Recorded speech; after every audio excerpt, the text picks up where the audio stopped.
Hey guys, the weekend series is back. This weekend, I'm taking you along to see what a typical Sunday market in Brazil actually looks like. I also had my first discrimination encounter here, which ended up being a pretty funny story. But before we get into the market, here is a quick recap of how my weekend started. If you want to skip straight to the market, just jump to 1 minute and 22 seconds. Friday night was a farewell dinner for my friend who is moving to a new city soon. We grabbed some beer and barbecue at a local spot. On Saturday, we headed out to test our repaired drone. These kids are practicing for the Independence Day parade on every Saturday afternoon. Later, we stayed in, cooked, and snacking my absolute favorite popcorn in Brazil. I went with Kinder chocolate, cappuccino, and pistachio flavors this time. Personally, I'm obsessed with the cappuccino one. It's not too sweet and the milk powder coating is chef's kiss. My all-time favorite is actually the Doritos flavor, but they didn't have it this weekend. We binged a few episodes of One Piece while having the only meal of the day. Honestly, it's the perfect Saturday. Sunday morning, we finally hit the market. I didn't eat too much while I was there, because we had a big lunch plan. So I will be missing some footage I shot previously so you can see everything. From what I've seen, Sunday markets in Brazil are usually right next to the downtown bus stations. Here in Santa Rita do Sapucaí is located at the old bus station next to an indoor market. You can find literally everything here.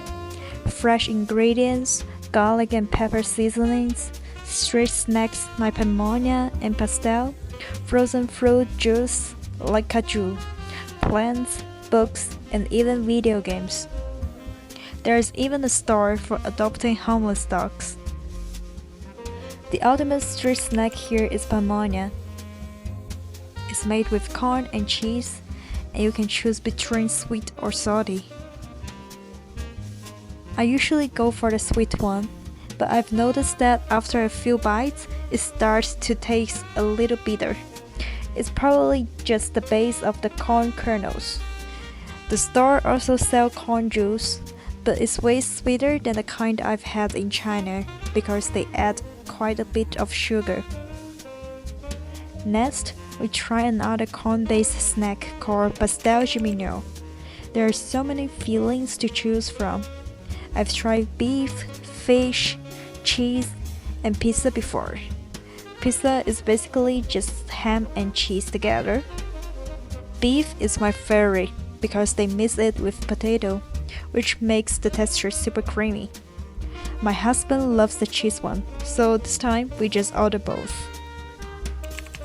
Then we stepped into the indoor market, which is actually open all week. The first store we saw was a pastel shop that's famous for the air inside.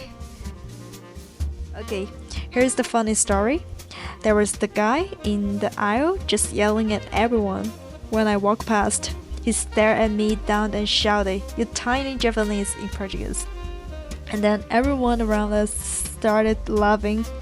I honestly don't know if I should call it discrimination because the guy was clearly a bit crazy. And besides, I'm Chinese.